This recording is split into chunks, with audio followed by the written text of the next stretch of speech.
Great, thank you, Vern, and thanks for everyone for coming to tonight's meeting. The topic of the meeting is a very important one because this coming Monday, the 30th of January, will mark 90 years since Hitler was appointed Chancellor by President von Hindenburg in Germany. Within a month of his appointment, all basic civil rights had been stripped and done away with. Within 2 months of his appointment, all Jews in Germany had been banned from any jobs in government services. Within 6 months of his appointment, trade unions were abolished, and the first trade unionists and Communist Party members and socialists were rounded up and put into what would become concentration camps. And within 2 years of him being appointed as Chancellor in 1935, you get the Nuremberg laws, which codify into law in Germany that Jews and other non-Aryans, as they described it, were not part of Germany and were an alien race. And obviously all of us know the road that then follows. We know the concentration camps, which originally set up for communists and socialists and then housed millions of Jews. We know the invasion of big parts of Europe and the wars that took place there. And we know the greatest crime in human history, the Holocaust, where 6 million Jewish people were killed and around 4 or 5 million others, Roma, Gypsies, LGBT plus people, and so on. And that means that tonight's discussion of asking, could that process have been stopped, is an incredibly important one for all of us. And the reason why it's so important is that it's not an academic study. We are discussing this because the simple fact is that as we have this meeting tonight, the forces of fascism are at their strongest level globally since Hitler took power. That's the honest truth as we have this meeting. So we're having this discussion to talk about how we can fight the Nazis today. It's not a historical debate about could this or that have happened. We are trying to learn the lessons to stop the little Hitlers who have plans to make progress today. And when I talk about the little Hitlers, I'm talking about people like the current Prime Minister of Italy, Giorgia Meloni, who people will know was elected last year, in September last year. Giorgia Meloni is a fascist. Despite what she says, Giorgia Meloni comes from a tradition that can trace its roots back to Mussolini, Hitler's great mate and co-collaborator. And it's a shocking thing to think that 100 years after the March on Rome, when Mussolini took power, a political descendant of his is now in government in Italy. If you look at the Fratelli d'Italia, which is Giorgia Meloni's party, you can see that they have the same logo, the flames, as the MSI. The MSI was the movement that was formed after the Second World War. It's called the Movement Sociale Italia, if you excuse my bad pronunciation. But it's often, and they used to claim that MSI would stand for Mussolini sei immortale. Mussolini is immortal. So Giorgia Meloni's government, which is ruling in Italy, has the same logo as the people who celebrate Mussolini and also celebrate Hitler. Look at France. In the French election last year, Marine Le Pen, again from a fascist dynasty, her father Jean-Marie, who she fell out with, but this is a photo of them together. Marine Le Pen got 41% of the French vote in the French election in May last year. So in Italy and in France. And if you look at Germany, where we are discussing tonight, look at Alternative for Deutschland. Alternative for Deutschland are a far-right party who have a neo-Nazi wing which is increasingly dominant. I looked at the election polls as on the train up here. Alternative for Deutschland are polling at 14%. 14% in Germany. This is an example of a poster from 2018 from AfD. It says Islam-free schools. Muslims not in our schools. This is similar to what the Nazis said about Jews. You can imagine Nazi posters saying no Jews in schools. This is in Germany, where the horrors of the Holocaust took place.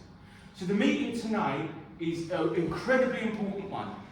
Because these people who, in Germany, and there's others I haven't mentioned, by the way, the Swedish Democrats in Sweden, Vox in Spain, the far right today is on the rise, and we have to talk about what we can do to try and take them on. And to do that, what I want to do in this meeting, and I've already wasted 5 minutes, I've only got 20. In this meeting, what I want to do is I want to look at the nature of the Nazi regime. I want to look at the contradictions which existed within the Nazi movement, within fascism in Germany in the 1930s, and I want to argue that it was possible that they could have been stopped and that there was a force that was capable of doing that. And you learn in schools that, as soon as the Treaty of Versailles happened, then the Great Suppression, you learn that it was just a straight line towards the Nazis taking power and that they were unstoppable. I want to argue they could have been stopped, but I want to argue that the question of politics and what the left did at the time played an incredibly important role in this. And within this picture, there are 4 main players we have to think about. One, of course, is the Nazis themselves, and NSDAP with Hitler at the head of it. Another player we have to think about is the German ruling class, who were racked by crisis, losing the First World War, the economic turmoil of the 20s, the Great Depression of 1929, huge unemployment. The other 2 characters are the forces on the left. And the forces on the left were the SPD, the Social Democratic Party, which was a massive institution of millions of workers and people who voted for it, and the KPD, the Communist Party, who were a more left-wing organisation, and which I'll come to later. So, what I want to start with then is what was the Nazi regime and how did they come to power?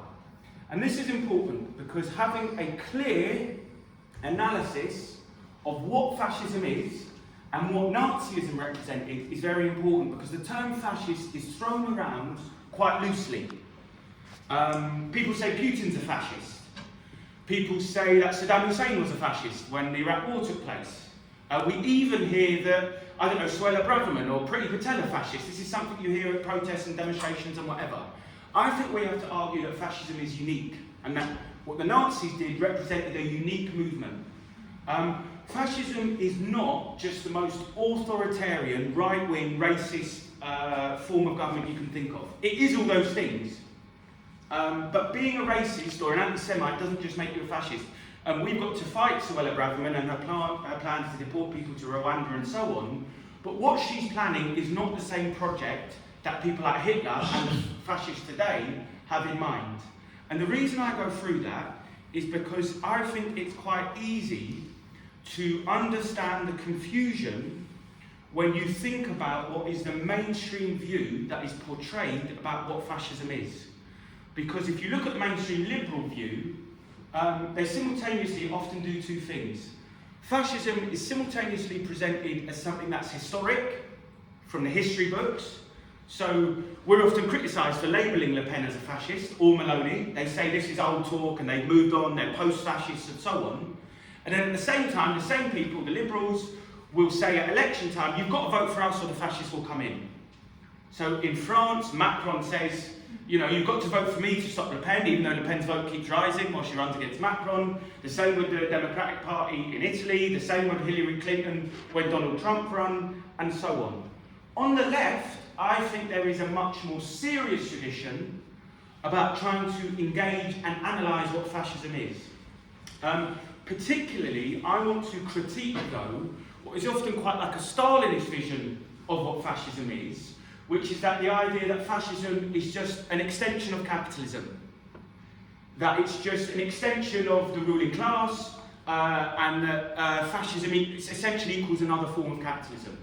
I want to take issue with that, and to do this, I want to argue that there are 3 real characteristics that you see of the Nazis' rise to power, which give us the tools to understand about how they could have been stopped. The first of those is to recognise that at its heart, the Nazi regime and the Nazi movement was a counter-revolutionary movement. After the First World War, you get a whole series of revolutions really across the globe. The Russian Revolution, Hungarian, there were big revolts here in Britain. And in Germany, a massive revolution took place. Workers, soldiers revolted. There was talk of a workers' government being formed. It didn't reach that level for various reasons I haven't got that much time to go into. But it was a huge event which shook the German ruling class. And it shook Germany as a whole. If you want to understand Hitler's vision and the Nazi vision, the best way to understand it is to see them as emerging as the most extreme and most thoroughgoing counter-revolutionary force to this German Revolution of 1919.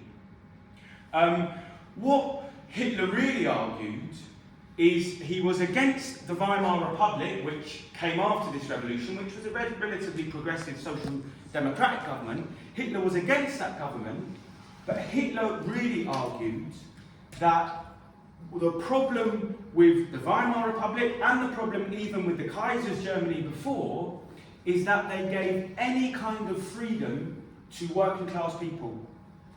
What Hitler argued is that the old order wasn't ruthless enough by tolerating any kind of political spaces, whether it's trade unions, whether it's parliamentary democracy, whether it's a Labour Party like the Social Democratic Party. Hitler argued that by tolerating those, you are opening yourself up to the seed of revolution and communism. So Hitler's conclusion was that the Nazis needed to annihilate any gains that working class people had made. And think about the word I'm using there, annihilate. Not to just get rid of, not to just quiet them down. He wanted to annihilate them. And if you look at what he meant by that, he meant revolutionary socialists like us, people having a meeting like this, but he would have meant people like Keir Starmer as well, even the most right-wing Labour Party figure you could think of. Hitler and the Nazis' goal was to smash all forms of parliamentary democracy. And they even go further than that. There's a famous radio interview that Goebbels, Nazi propaganda chief, does in 1933, where he says, what the Nazis are doing is they're erasing even the legacy of the French Revolution in 1789. So all democratic gains that ordinary people have made, that's what the Nazis are out to smash. And obviously alongside that, the questions of equality, of gains for LGBT plus people, of anti-racist gains, and especially the rights of Jewish people and the anti-Semitism that's central to the Nazi project, that's what Hitler wanted to smash. So that's the first thing that I think makes it unique. They want to launch a counter-revolution and reconstruct the state to snuff out any of the spaces that working class people have fought for and any gains that we've made. The second thing that I think makes Hitler's project unique and the Nazi project unique is that what makes it different from just an authoritarian government or a government of the ruling class is that it required a mass movement. It wasn't just imposed from above, there was an active participation of a mass movement that Hitler built. And Hitler, to put it bluntly, required an army of ideological fanatics who could smash the working class in the way that I talked about. And to do that, he required, on the one hand, a gathering of votes. The Nazis put big emphasis on the electoral side of things. So by the late 1920s, early 1930s, they are a mass electoral party. By 1932, they're the biggest electoral party in the Bundestag, in the German parliament. And what that allows Hitler to do is to say that on the surface of things, they're a conventional party. He used to give lots of interviews saying, you know, we're going to abide by the German constitution. We're going to respect the rule of law. In other words, they wore a mask that hid the aims that I just talked about, of smashing all forms of civil rights and parliamentary democracy. But alongside that electoral wing, what the Nazis also built up is they also built up a private militia. People I'm sure would have studied it and seen all the photos. What is known as the SA, or the stormtroopers, were a private militia, an army of people who would beat up and arrest Jews, would smash up trade union offices, would beat up the left, and would strike fear and terror into their enemies. And this, what Trotsky, the Russian revolutionary who was active at the time, argued was a battering ram against the working class. In 1930, Hitler has 100,000 of these stormtroopers. By 1932, he has 400,000. Chilling thought. By 1932, he's getting the most votes in the election, and he's got an army of 400 stormtroopers. And therefore, when you think about that project that I talked about, counter-revolution, the Nazis didn't just dream it, they made it happen. They created the means to carry this through. They had the electoral wing and they had the street movement to do this. And therefore, I think it's a mistake to just see Hitler as a tool of the capitalists. It's a mistake to just see the Nazis as a logical extension of the system. Obviously, I think the system can create the conditions and stuff for them to grow, but fascism had a mass movement of its own and had a life of its own.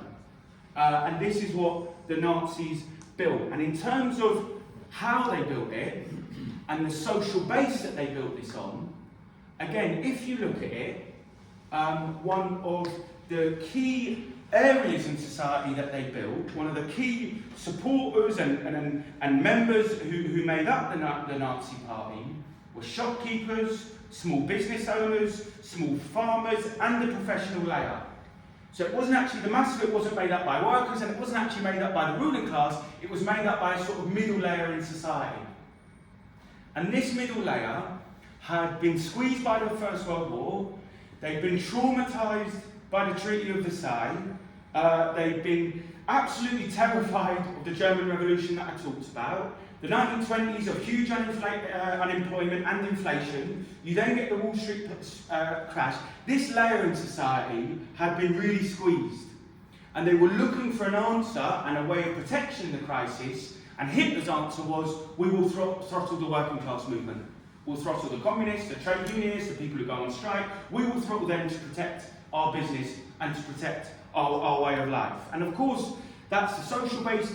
Often it doesn't run as black and white as that. You know, it's true that there were some workers who were pulled behind the Nazi party, although if you look at the studies, it's often the people outside of the big cities and the smaller towns who are more atomised who got pulled behind it. And of course, there's sections of the middle class who could have been pulled behind the SPD or the Communist Party, but that's the general base when you look at it. And so that's the second thing I think we have to get from Hitler's Nazi party. That was the creation of a mass movement was central to it. The third part, which I want to argue was central to the Nazi project, is that to build that mass movement, it was crucial for the Nazis to wear another mask, which was the mask of presenting themselves as revolutionary, presenting themselves as against the system, presenting themselves as a radical break from capitalism. When all the mainstream parties were in crisis, the Nazis presented themselves as a radical alternative. And if you look at the rhetoric they use, which is quite dramatic, it can even in some places sound a bit anti-capitalist, to be honest. But when you look at what their solution was, rather than the social revolution proposed by the left of, you know, a class revolution, a workers' revolution, they proposed a national revolution. A national revolution where workers and big business could be unified if they purge the enemy. And who's the enemy? It's the alien forces of Jews mostly, but also of Bolsheviks, of socialists, of trade unionists, and so on. So that mask, which appeared radical, actually was about reconstructing the German state along national lines. And to do that, the anti-Semitism is central, and also is a movement against the left. So in summing up really what it represents as a force in German society, there's a big crisis on. The ruling class have the banks and capital to protect them. Working class people have trade unions and socialist parties to fight for their interests. What Hitler does is he puts the answer to the middle layer in society to say that the nation is in crisis. Why? It's in crisis because of external alien forces like Jews and Bolsheviks. What do we do about it? We have to cleanse the nation, cleanse those forces from the nation. How do we do that? We do that through brute force. That's really the plan from the Nazi project. And all of that, I think, if people want to look in a bit more to it, is to read Trotsky's book, which I don't know if we've got a copy of, but it's online, and there's other books that people can read, which really analyses this. Trotsky was a Russian revolutionary at the time who was making this argument. He didn't have a huge amount of followers in Germany, only 200-300, but he was making a huge argument at the time that this is how we had to understand what was happening with the Nazis. I also just want to add to that I think it's also important to say that the Nazis did not come to power alone. While they were an independent movement of the ruling class, as the first photo I showed illustrates, Hitler was appointed Chancellor. He never won an election outright. In fact, as we'll see in a second, when he was appointed Chancellor, the Nazi vote was falling. President von Hindenburg, who represents the German ruling class, after, 15 years of crisis, after 3 years of chaotic governments not working, the German ruling class picked Hitler to guide them out of the crisis. And they appoint him as Chancellor. And all along the line, you see that happen. Don't think that the only anti-Semites in Germany at the time were Nazis. Of course, they were the worst, but anti-Semitism was laced. The German ruling class was laced with it. So was a hatred of the left. Hitler takes those things and he drags them to the most radical conclusion. And also, the German ruling class feel they have to turn to him. So, that's the 20 minutes I've done on summing up the Nazi project. In the last couple of minutes then, what I want to do is I want to come to the key question of how it can be stopped. And the reason I've gone through all of that is I want to argue that the Nazi project was an incredibly unstable one. It was incredibly contradictory. Its social base was the small areas that I talked about, but it relied on the ruling class. It talked about electoral respectability, but it built a violent street movement. It combined the two masks of revolutionary rhetoric while also appealing to the ruling class. That makes it very unstable. It's not an easy thing to hold together. And what I would argue is that the lack of a mass anti-fascist movement in Germany at the time, if there was one, it could have exposed those contradictions and it could have exploded them. And it could have broken up the Nazi project.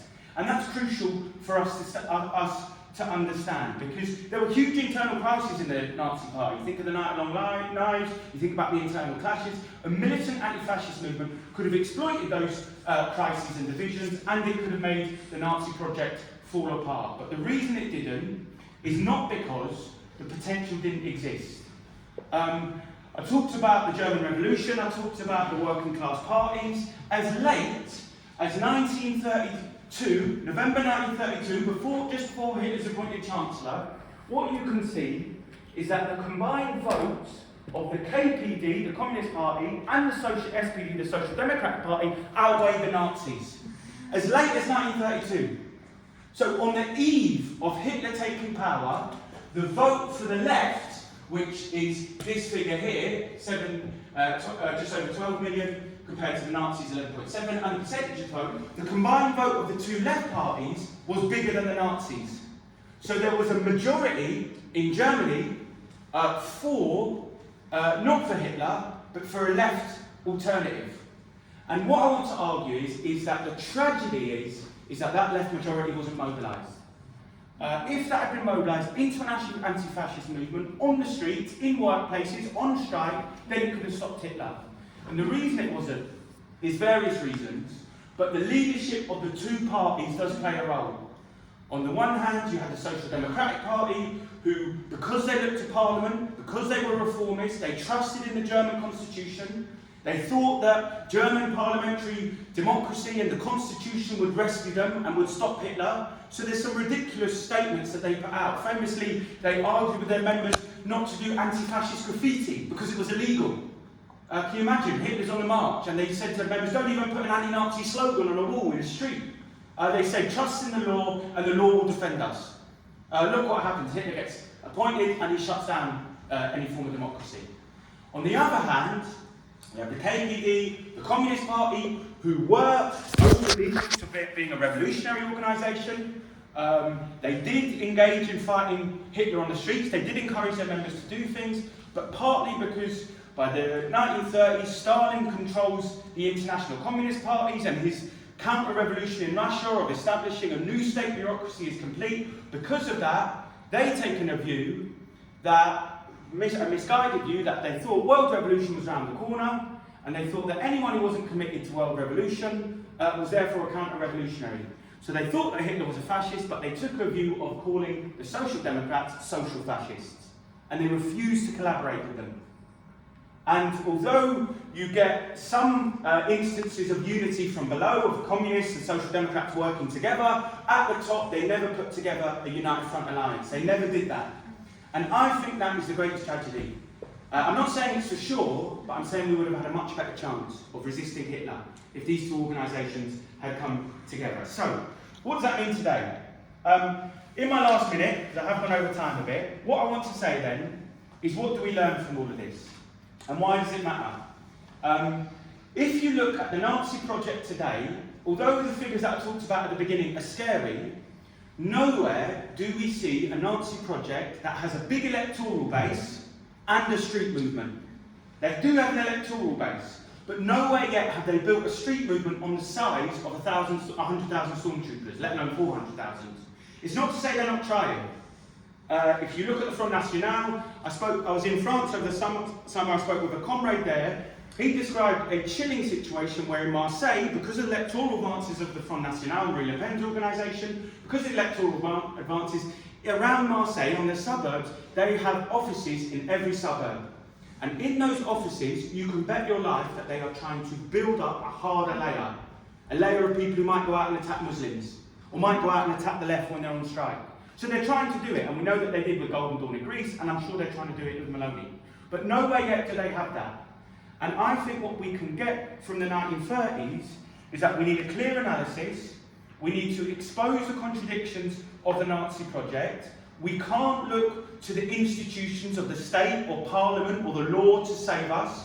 If you think about what's happened in America, the collaboration with the far right, etc., we can't look to those institutions. What is required is a militant anti-fascist movement from below, which starts by mobilising the vast majority of working class people to stop the Nazis in their tracks, but also tries to argue that unless we get rid of a system like capitalism, which create the conditions for the far right to go, then they will keep reappearing again, again, and again. And if you look, for example, at the Anti-Nazi League in Britain, which I know comrades in this room were involved in the 1970s, what it did to take on the National Front in Britain. If you look what we're trying to do today with Stand Up to Racism, which has a big national demonstration, those are a small way to try and bring together the layers necessary to fight the far right for today.